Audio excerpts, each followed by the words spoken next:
萧君临，你慢一点，弄疼我了。精致古香的凤床上，女人一袭火红的新娘装束，玉体横陈的躺在床上，饱满的风月被挤压变形，完美无瑕的脸上透着酒后的潮红，还有几分怒意。玉璧正奋力推开压在他身上的男人，萧君临急不可待。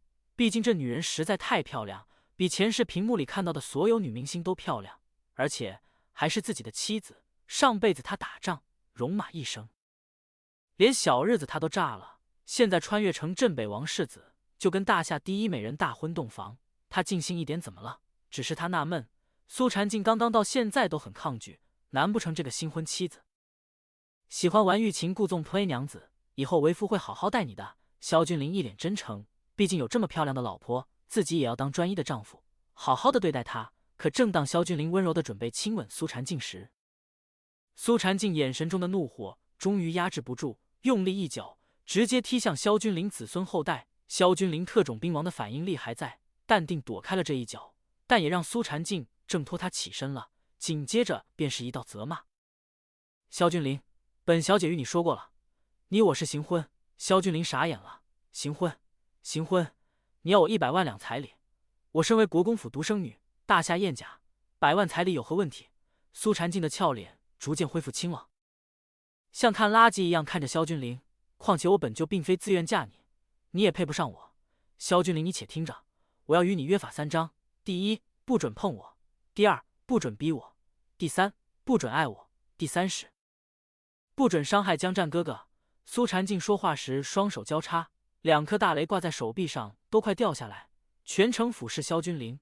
你若不阴郁，我就与你和离，到时候你自己掂量后果。萧君临眨了眨眼，脑子已经爆炸了。好家伙，说的是约法3章，实际是约法30章，这都不是版本 T0，这是 T 复数了。这条约怎么答应？李鸿章都不敢签。而且萧君临怎么也没想到，新婚燕尔的妻子，自己100万彩礼娶回来的女人，居然让他婚后不同房，不能碰，还提这么多要求。而且他们夫妻之间关三皇子江战什么事儿？说话你该明白，你配不上我，我若现在离开王府，丢脸的是你。苏婵静说是这么说，但是脚下没有任何动作，似乎料定了萧君临会来求他，会来道歉。毕竟萧君临一直都是他的舔狗，即便贵为世子，但舔狗永远是舔狗，不可能让他转正的。然而让苏婵静意外的是，萧君临一动不动，并没有拉着他，也没有向他下跪认错，被吓傻了。苏婵静轻哼了一声：本小姐数到3，你若是道歉，我可以考虑原谅你，否则……可他不知道的是，萧君临此刻脑子前面出现了一个数据矿，检测到宿主被心爱之人利用，为避免宿主长期被蒙在鼓里，情报系统绑定成功。萧君临表情惊喜，好家伙，果然穿越都有系统。本次情报如下：一，赵家村口王寡妇家里的母猪一胎生了12只小猪，二府内侍魏红轩将所有俸禄都拿去嫖，现在欠了一屁股债。3，苏婵静与江战约定，待江战登基后便与你和离，改嫁江战。萧君临用了3分07秒，终于确定这系统是一个情报外挂，正好适合他在这历史上虚构的大夏王朝里。现在他人生地不熟，只知道父亲镇北王刚战死在边境，而萧家作为大夏唯一的异姓王传承，所拥有的北境100万大军兵权，理论上也是由他这个镇北王唯一独生子继承，只是原主是个资深舔狗，没有野心继承家业，倒是整天屁颠跟在苏婵静后面跪舔。在经历了第281次求婚后，苏婵静这次破天荒的答应了。可大婚这晚，原主兴奋过度，孱弱的身体受不了高浓度多巴胺冲击，一命呜呼，让现在的萧君临穿越而来。但看到最后一条情报，萧君临确定苏婵静嫁给自己这条舔狗是一次利用。从记忆中，萧君临知道了江战，当朝3皇子。前段时间江战为了他差点拒绝皇帝赐婚，这件事之前满朝闹得沸沸扬扬，如今苏婵静主动嫁给他，显然是为了帮江战，让江战不要与皇帝有矛盾。等江战顺利登基后，自己就会被苏婵静一脚踢开。妈的，把我当工具人是吧？听到萧君临突然的脏话，让苏婵静脸色冰冷到极致，污言秽语。你毕竟也是世子，就不能跟战哥哥学学如何知书达理？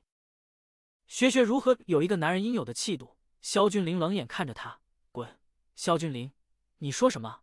苏婵静怀疑自己耳朵听错了。萧君玲这种男人，怎么敢跟他说这种话？我说，你可以滚了。萧君玲重复道。苏婵静瞳孔剧颤，这辈子都没想过，这是萧君玲敢对他说的话。萧君玲，你疯了！我若是当真离开，你就永远别想再见到我。萧君玲一副无所谓的样子。苏婵静，你还真以为自己镶金的？我萧君玲非你不可，马上给我滚！明天一早把彩礼退给我。苏婵静呆愣在原地一动不动。你彩礼家父早已收下，我怎么拿回来？那是你的事。大婚当晚悔婚，你不退彩礼是打算骗婚？不要闭脸了是吧？苏婵静一时间紧张起来了。他父亲苏成虽然是当朝国公，但自诩清廉，又喜欢开仓赈灾，为自己讨名声，所以这几年苏家入不敷出。这次萧君玲给的100万两彩礼，早就被苏家拿去填补亏空了，剩下的也不足20万两，怎么还？拿什么还？萧君玲，你难道不想道歉吗？或许你道歉了，我就会原谅你。大可不必原谅我，现在马上给我滚！明日把100万两送回我府上，你我两不相欠。苏婵静被萧君玲的决绝镇住，这还是他第一次在萧君玲身上感受到如此强硬的态度。以前萧君玲对他都是无条件的付出，这本就是理所当然的。现在的萧君玲是怎么了？鬼上身了？苏婵静脸色冰冷，看着眼前的男人，要不是为了帮江战哥哥，她怎么会委身嫁给萧君玲？可这个无能的丈夫得了便宜还卖乖，不感恩戴德她的下嫁就算了，还敢以彩礼呵斥她，威胁她，赶她走，还磨磨蹭蹭什么？萧君玲催促声传来，苏婵静脸上挂不住，但语气依然强硬。萧君玲，我原谅你了，所以你不必再演戏了。今晚的事我就当没发生过，你现在可以离开了。萧君玲皱眉，已经摸不清这女人的脑回路了。什么意思？苏婵静一脸高傲。意思是我依然是你的世子妃，你得逞了，夜深了，你可以去偏房睡了。萧君玲噗呲一声笑了出来，呵呵呵呵。苏婵静皱起柳眉，你笑什么？对不起，我们这种经过专业训练的，一般不笑人，除非真的忍不住。你是觉得我可笑？不然呢？萧君玲一把抓住苏婵静的锁骨领口，这里是我镇北王府，我爹死后，我就是新的镇北王，你让我睡偏房，你算老几？苏婵静不服输地道：就算你是镇北王又如何？我苏婵静配得上更好的男人。你是说那个江战？自然，陛下即将立储，战哥哥将是未来的储君，你区区一个世子，有什么可狂的？给我放开！苏婵静挣脱开萧君玲，正好让她火红的嫁衣从玉肩滑落，露出白皙精致的肌肤与锁骨，再往下就是一片波澜壮阔。萧君玲不得不承认，这女人的身体和脸蛋确实是顶级中的顶级，只不过这不是她能在自己面前狂傲的资本。打了一辈子的仗，她的心早已经比大润发的鲨鱼刀更冰冷。储君，她江战当得上再说。见苏婵静依然用那双看垃圾一样的眼神看自己，萧君玲捏住他的下巴，老子问你最后一次，你滚不滚？苏婵静彻底慌了，他现在走，吃亏的肯定是他，彩礼还不上，江战受影响，还有他的女子名誉，说不定别人还会以为他是什么不洁之身，所以大婚当晚才被萧君玲赶出门。想到这些，苏婵静一顿后怕，咬牙道：我不走。好，那就履行你作为我妻子的义务。什么？苏婵静还没反应过来，整个嫁衣已经被萧君玲扒开，露出里面的一大片雪白。萧君玲，你要干什么？你放开我，我们是行婚，你不准碰我。行婚，老子八抬大轿，10里红妆，100万彩礼娶你进门，谁他妈跟你行婚？上辈子没吃过这么极品的女人。萧君玲承认自己是真的饿了，所以这辈子她决定让自己吃饱。萧君玲，你这个混蛋，江战哥哥，救我！哼，红烛帐暖，龙凤呈祥的喜被下，很快便响起阵阵喘息音宁。一个时辰，短暂而美妙的度过了。木脚已经松弛的床榻上，脸颊潮红未退的苏婵静从床上坐起，用力拉着被子盖自己，遮住了上面，却让2条大长腿不得不露在被子外。此刻正死死盯着萧君玲，那双眸子中有愤怒，有羞辱。我对不起战哥哥，萧君临，你这个混蛋！萧君临只觉得腰酸背痛，进入贤者模式后，越看这女人越烦。他一边穿衣一边道：“叫什么叫？你我乃是名正言顺的夫妻，我碰你怎么了？你还想改嫁是吧？行，刚刚的就当是利息了。”苏禅静强撑着脚软坐起身，委屈道：“萧君临，你把我当成什么了？我被你破了身子，还能嫁给谁？你的江战哥哥啊！”萧君临轻描淡写：“他爱的是你的人，又不是你的身子，你怕什么？你无耻！战哥哥当然是正人君子，肯定不像你。”苏禅静虽然这么说，但心里已经慌了。战哥哥要是知道这件事，真的还会要他吗？萧君临听到这话也笑了，骗别人可以，不要连自己都骗了。就在这时，一声怒喝从王府大门外传来，一身华丽锦衣、气度不凡的青年带着一队士兵，龙行虎步的闯了进来。萧君临，你给我出来，把劲儿还给我！来者赫然是当朝三皇子苏禅静的青梅竹马江战。苏禅静惊慌的看向门外，战哥哥来得正好，让我看看你的战哥哥到底有多好。萧君临走过去开门，苏禅静害怕，也马上穿好衣服，冲出了房间。门外，萧君临淡淡一笑，虽然首次面对江战，但确实感受到了对方的优势，帅，非常帅，加上皇子的身份，让萧君临都忍不住想睡他。此时江战忽视萧君临，正怒气冲冲在找苏禅静，当看到苏禅静楚楚可怜、破碎感十足的从房内走出来，江战心里瞬间刺痛了一下。江战当即向苏禅静伸出手：“劲儿，你怎么那么傻？我不需要你为我牺牲，快跟我走！”今天他才突然得知苏禅静要嫁给萧君临。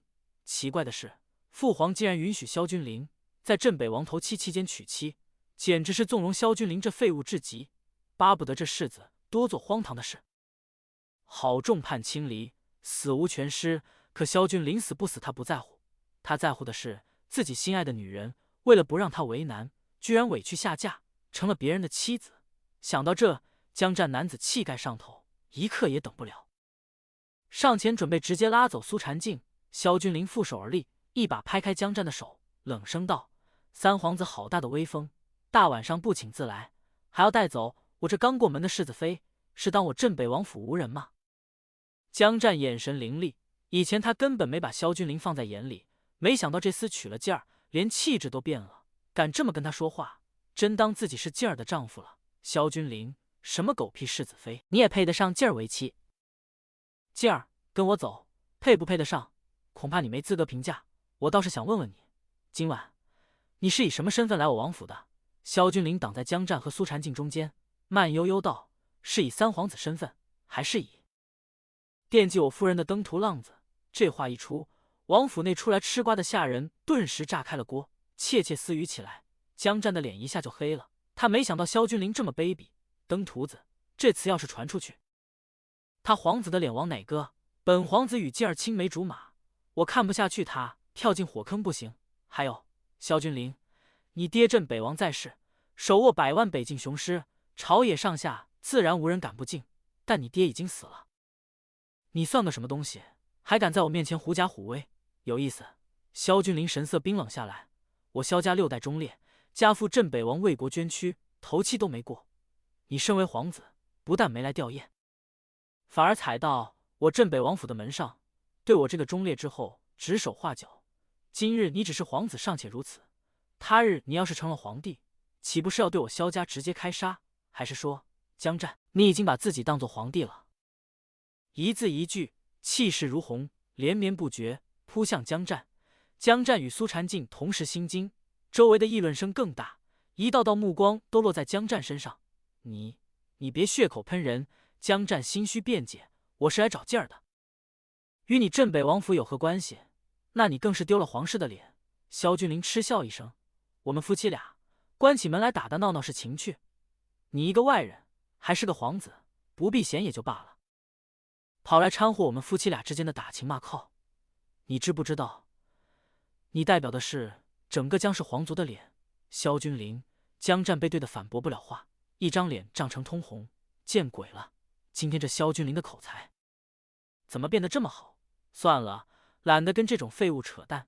劲儿爱的是他，他干脆一不做二不休，将静儿带走，跟父皇说他深爱的是苏婵静，而不是什么相国之女。即便违逆了父皇，但为了静儿，他也愿意。静儿，我们走。江战刚说完，萧君临退到苏婵静身旁，轻笑道：“你确定他愿意跟你走？”江战像是听到了笑话一样。萧君临在静儿心里，连给他提鞋都不配，现在居然敢当众让静儿跟他比较。萧君临，你哪来的自信？记住了，是你自己要丢人现眼的。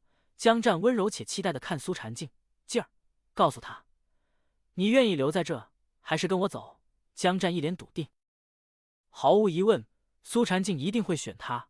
等静儿做出选择，他就当众狠狠打萧君临的脸，让这个废物认清自身的几斤几两也好。然而，苏婵静此时却手脚冰凉，他很清楚萧君临这话里的威胁，这根本不是什么选择，而是能要了江战命的死局。要是自己答错了，那就坐实了江战惦记世子妃，在镇北王头七上门闹事的罪名。这帽子一旦扣下来，别说未来当皇帝了，江战现在的皇子位都要完蛋。何况自己昨晚已经被萧君临夺走了清白。要是萧君临再当众把这件事说出去，战哥哥，他还会要一个不清白的女人吗？苏婵静脑子乱成一团，当然是留在这。江战脸上自信的笑容凝固了，他简直不敢相信自己听到了什么。静儿，你说什么？他真的怀疑自己听错了。我说的很清楚了，我乃世子妃，自然要留在世子身边。三皇子，请自重。一股钻心的疼痛涌上江战脑海。静儿，可下一刻，萧君临一把将苏婵静霸道的揽进怀中，一口亲在她的美人肩上。啊！江战咬牙嘶吼：“萧君临，别碰静儿！你休要玷污她！”哼，哥们的小钻头都已经把井底凿出水了，现在只是亲一下，在那叫。萧君临冷冷一笑：“我跟夫人还要传宗接代，三皇子，你可以滚了。”这一幕宛如晴天霹雳，劈在江战心头上。他死死盯着被萧君临抱在怀中却没有反抗的苏婵静，心口又酸又涩，又痛又恨，很快就被屈辱和不甘填满。你给我等着！你萧家没了镇北王，你还敢得罪我？本皇子与你没完，我会回来的。他不甘地看着苏婵静，随后咬牙隐忍，猛地一甩袖子，气冲冲转身离开。那背影要多狼狈有多狼狈。江战一走，苏婵静立刻用尽全力推开萧君临，那双哭红的眼睛里充满了鄙视。现在你满意了，我算是知道了。萧君临，原来你一直嫉妒战哥哥，所以你想我帮你找回尊严。现在我已经帮你一次，你该知足了。以后你要对我百依百顺。他觉得是自己做出了巨大牺牲，既保全了江战，也满足了萧君临这个自卑男人的虚荣心。萧君临闹这么一出，无非就是跟江战争风吃醋，证明自己才是正主。现在让他嘚瑟一次也差不多了。苏婵静理了理乱糟糟的衣服，重新端起国公府大小姐的架子，正准备往婚房走，准备继续当他的世子妃。滚！你说什么？苏婵静脚步一顿，震惊回头。萧君临，你敢再说一次？可下一刻，啪！一声清脆耳光毫无征兆的响起，苏婵静被这一巴掌打得脑瓜子嗡嗡作响，白皙的俏脸上瞬间浮现出5道指印。她捂着脸，脸上火辣的痛感让她脑子一片空白。你敢打我？从小到大，她被家里捧在手心，连她父亲都没动过她一根手指头。后来又同时得到萧君临和江战的偏爱，何时受过这种委屈？萧君临甩了甩手，眼神里满是藏不住的厌恶。打你都嫌脏了我的手。你跟那个三皇子不清不楚就算了，还敢让他找上我镇北王府来闹事？苏婵静，你还要不要脸？苏婵静彻底懵了，委屈、愤怒冲垮了他的理智，尖叫道：“我跟他清清白白的，你胡说！昨晚你对我做了什么？我是不是完璧？你自己不清楚吗？我怎么可能还能和别人不清不楚？现在清白，以后谁知道呢？”萧君临指着王府大门的方向，我话不会说第2次。看着萧君临那冷漠的脸，苏婵静猛然间觉得陌生无比。这还是那个对他百依百顺的萧君临吗？他本来以为萧君临是最好拿捏的，所以才找他行婚，没想到事情为什么会变成这样。萧君临，记住你今天说的话，我永远不会原谅你，你会后悔的。苏婵静捂着脸，跌跌撞撞的跑出了镇北王府。萧君临的脸上没有半点波澜，因为系统声音适时响起。情报系统刷新。情报一：隔壁镇老李头昨晚做梦娶了3房姨太太，今天给马喂草时没忍住。情报二：江战未给苏禅静守身如玉，至今未与皇子妃独孤求侠圆房，独孤求侠怀疑其夫君身患隐疾。情报三：户部尚书在城西金屋藏娇，养的外室刚给他生了个大胖小子，家里正鸡飞狗跳。萧君临看到第2条情报，直接气笑了。好家伙，这个江战自己老婆不碰，天天搁着玩柏拉图恋爱。萧君临嘴角勾起一抹冷笑，既然你这么喜欢别人的老婆，那你也该做好自己老婆红杏出墙的准备。一盏茶后，王府灵堂，萧君临径直走来。灵堂与前院的大红喜事装扮，半白半红，显得格格不入。荒唐的是，丧礼和婚礼2件事还真就一起办了。几日前，原身父亲镇北王战死的消息传回京都，恰逢苏禅静为了让江战不被皇帝迁怒，主动请旨嫁给萧君临，没想到皇帝同意了。而原身那条舔狗知道自己能迎娶女神，哪还愿意等？老爹头七没过，就已经不管不顾王府上下的劝阻，要马上布置大婚。镇北王啊，镇北王，你不如生一块叉烧。萧君临望着灵堂内那块镇北王萧无量灵位，心中思索，还有那皇帝，默许原身头七娶妻，是巴不得他落得骂名，万劫不复。灵位前，管家赵满福早已神色苍凉地跪在这里守灵。当萧君临到来的时候，赵满福显然惊讶了：“世子殿下，您怎么来了？”镇北王与当今天子乃8拜之交，称兄道弟，所以即便是异姓王，也特赐了萧君临这个世子，享有殿下之称，如同皇室。只是赵满福以为萧君临一晚上都会在温柔乡里，毕竟当初他磕头恳求萧君临，等老王爷灵体归来下葬了再娶妻，萧君临却一句话听不进去，反而罚他留在这里守灵思过。现在世子怎么忽然来了？老赵，下半夜我来守吧。萧君临温和开口，随后搀扶起赵满福：“辛苦了。对了，让人马上把前院婚礼的布置拆了。”赵满福饱经风霜的老脸流下了热泪：“殿下长大了，王爷泉下有知，一定会很欣慰。”他恭敬地站起，随后端起灵位前的一个黑色木盒：“殿下，此乃北境加急送来的老王爷遗物。送信之人说，必须由殿下亲自打开，任何人妄动，死。”赵满福话中透着杀伐之意。萧君临知道，这老官家曾经乃是镇北王的副帅，甘愿当个小管家，只是因为镇北王让他来保护萧君临。萧君临打开黑色木盒，里面静静躺着一枚通体黝黑的铜制令牌，旋即眼睛一亮。镇北军虎符第4章，帝王不仁，忠烈寒心。虎符上一个苍劲有力的萧字格外瞩目。数百年前，大夏初立，本是江萧2家先祖并肩打下的江山。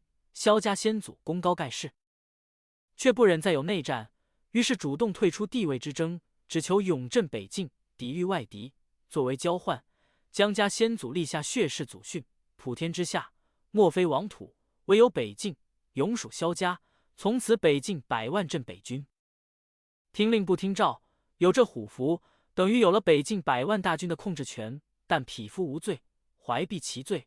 镇北王刚死，萧君临没了靠山，却身怀虎符，这京都已是龙潭虎穴。老赵，王府最近应该有不少异常吧？萧君临将虎符收入怀中，声音冷静。赵满福却从他的背影看出了沉稳和坚定。难道男人破了之后，真的会一夜成长？赵满福压低了声音：“殿下，宫里的人最近3番5次来打听北境是否送来了东西，老奴都糊弄过去了。但府外最近多了许多生面孔，日夜监视，绝非善类。”赵满福顿了顿，声音更低了：“还有，前日派出去京都城外采买的2个下人，至今未归，恐怕已经凶多吉少。”他说着，脸上露出一丝绝望。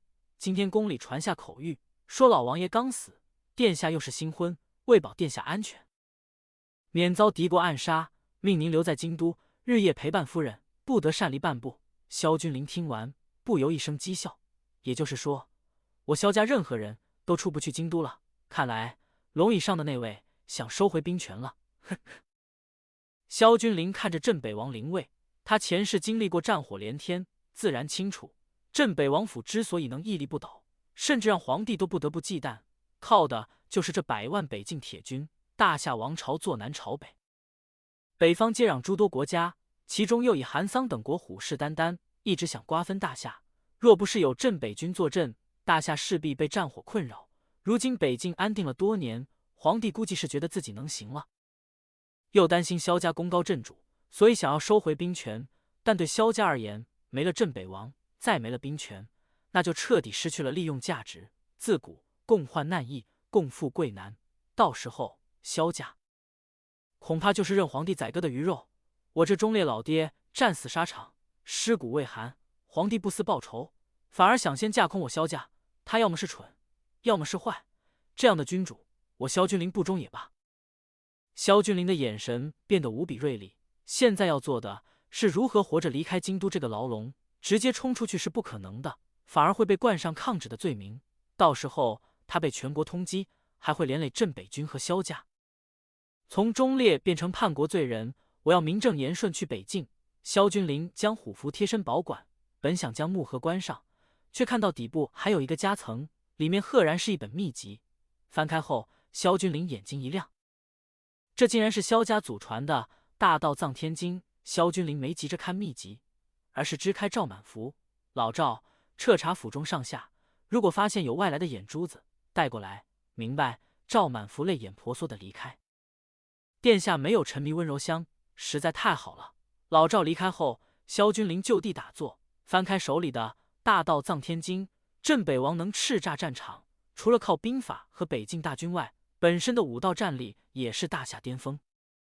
武道一途以真气入道，从弱到强，分1品到9品，9品之上则为宗师，乃是武道巅峰的象征。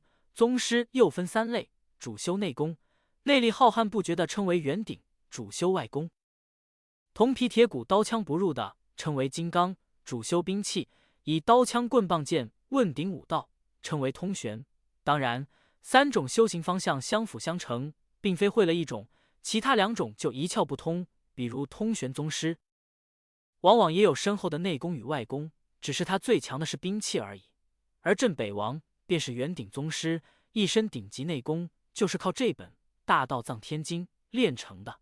这便宜老爹到底是怎么死的？以他的境界，还有谁能杀他？难不成还有比宗师更强的存在？萧君临心里困惑，不管了，说不定哪天情报系统就刷出来真相了。萧君临盘膝打坐，自己这身子骨也跟着穿越来，所以他兵王的底子还在。练功2个时辰后，天色微光，萧君临猛然睁开眼，嘴角竟是咳出了一口血。奇怪，这大道藏天经明明不难练，但我的真气为什么没办法在丹田凝结？萧君临擦去血迹，忽然想起，对了，原主儿时生了一场重病，导致体弱多病，难以习武。奶奶的，我得先改善体质。此时萧君临背后，赵满符已经回来了，后面还抓着一个下人。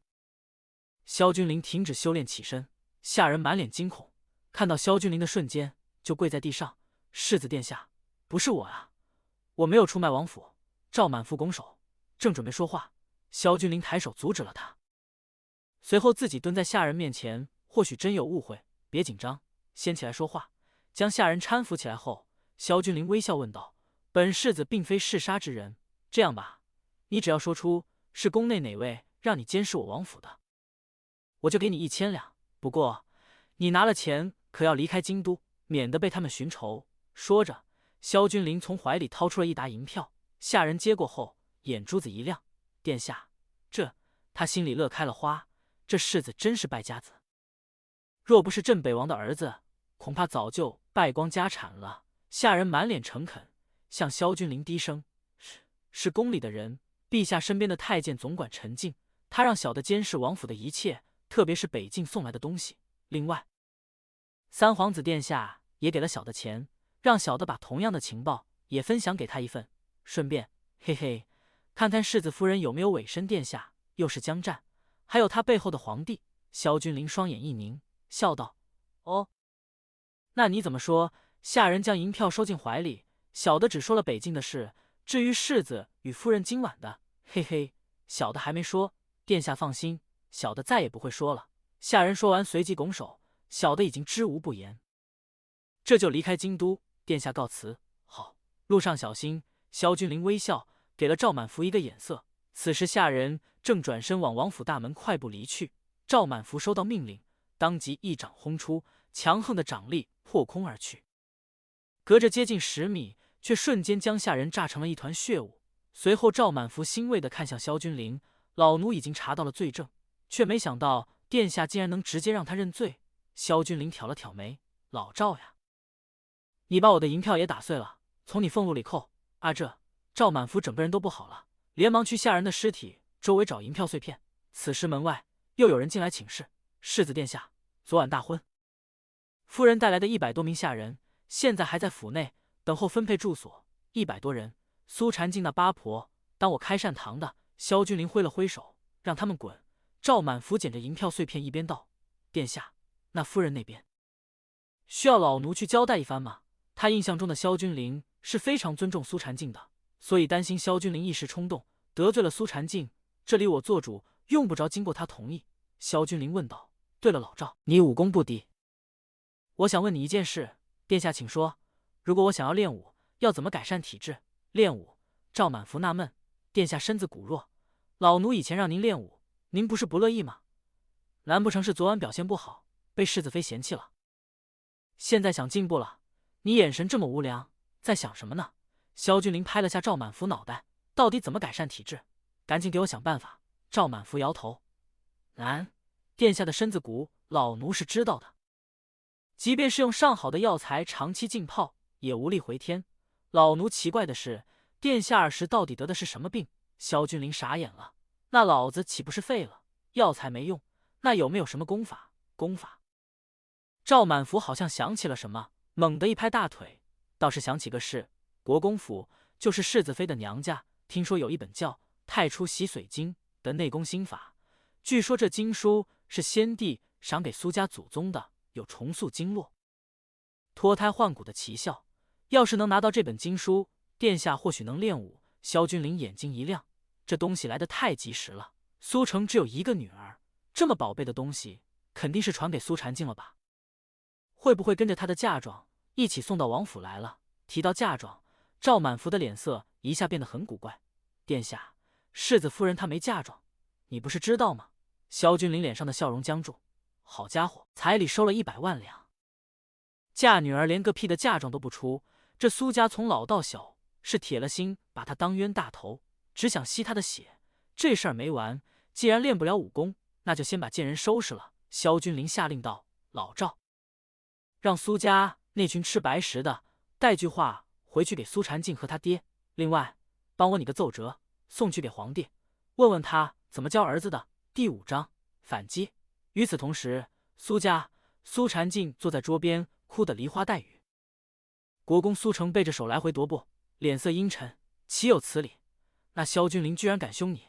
放心，爹一定给你做主，让他像以前一样摇着尾巴给你道歉。爹，我要与他和离。苏成惊吓，连忙摆手，那不行劲儿，现在还不是跟他撕破脸的时候。三皇子的大业未成，还需要萧家的兵权给陛下邀功，方能成为储君。为了大局，你必须忍。苏成思索了一番，继续安抚道：那萧君临定是因为他父亲战死的消息心烦意乱，才会如此失态。你放心，为父定会为你做主，让他像以前一样摇着尾巴给你道歉，如何？苏禅静停止了哭泣。对，为了大局，他不能冲动，不能为了一个恶心的萧君临而耽误了战哥哥和国公府的辉煌前途。你带过去的人不是还在王府，说明萧君临心里还是有你的。苏成继续劝说，苏禅静咬着唇，心有不甘，但也点头同意。那我就再给他一次机会，最后一次。苏禅静擦干眼泪，重新整理了妆容，准备返回镇北王府，施舍给萧君临一个再次舔他的机会。然而当他刚走出自家门口，却看到他从苏家带去镇北王府的下人都垂头丧气回来了。你们怎么回来了？苏禅静满脸诧异，这群人都是以前在苏家伺候他的，这次他全都带过去镇北王府，也是想在镇北王府也有家的感觉。领头的婢女哭丧着脸：“世子把我们都赶回来了，还说镇北王府不养闲人，让我们跟小姐您一起滚。”苏婵静如遭雷击，呆立在原地。萧君临不仅强迫了她，赶她回娘家，现在连她带来的人都全部赶走了。他到底想干什么？下人吞吞吐吐。世子还让我们给您带个话，说是想要进王府的门，就把苏家的太初洗髓经当嫁妆送过去，否则免谈。苏婵静一愣，他那个脓包要我苏家的家传至宝作甚？世子还说什么？还说堂堂国公府嫁女儿，连一件像样的嫁妆都没有，就厚着脸皮嫁人，丢不丢人？这话像一记记耳光，狠狠抽在苏婵静脸上。她又羞又气，脸涨得通红。她本来就是为了帮江战哥哥，才勉强同意这门婚事，不然她怎么会嫁给萧君临这种她看不上的男人？国公府也知道她的想法，所以根本没准备嫁妆。可就算她没有嫁妆，她也觉得自己是下嫁给萧君临，是萧君临高攀了她。但如今萧君临把这件事扬出来，就太没品了。苏成听完前因后果，却并未没有生气。萧君临想要太初洗髓经给他便是。苏成取出一本泛黄的秘籍，递给苏婵静：“男人呀，有时候很好哄的。”苏婵静止住哭泣，一脸惊讶：“爹，您真要给他？你先看看。”苏成笑了笑，一脸高深莫测。苏婵静只翻了2页，柳眉便蹙了起来：“爹，这明明只是普通的强身心法，女儿聪慧。”苏成赞许地点点头，看向女儿的目光中流露出一丝复杂劲儿：“你当真是天赋异禀，任何武功秘籍，你只需看上一眼，便能辨其真伪，知其精髓。可惜啊，你是女儿身，又自幼体弱，不便习武，否则我苏家何愁后继无人？”苏婵静有些担心：“这能行吗？”苏成自信道：“放心吧，那萧君临从小以你为首，不思进取，身子骨比你还弱，更不懂武道。用这本假秘籍骗他足矣，他看不出来的。满足一下他的虚荣心便是。”打发了女儿回王府，苏成才放心些，独自站在堂前，望着夜空，悠悠一叹：想当年镇北王萧无量何等的威风，可惜虎父犬子，这犬子虽非猛虎，倒也落得个安生，不必像他那个功高震主的父亲一般，最终落得个意外暴毙的下场。皇宫御书房，江战被皇帝紧急召见，一路上他无心去想父皇召见的原因，满心都在盘算该如何报复萧君临，如何将今天受到的羞辱100倍奉还。在他看来，萧君临不过是秋后的蚂蚱，蹦跶不了几天了。父皇想收回镇北王兵权的心思，他们几个皇子都心知肚明，只要等风头一过，他有的是办法，找个由头就能把萧君临这个废物捏死。江战收敛心神，走进御书房，对着正在批阅奏折的皇帝恭敬行礼，脸上挤出讨好的笑：“父皇，儿臣……”啪！话还没说完，一个响亮的耳光就狠狠抽在了他的脸上。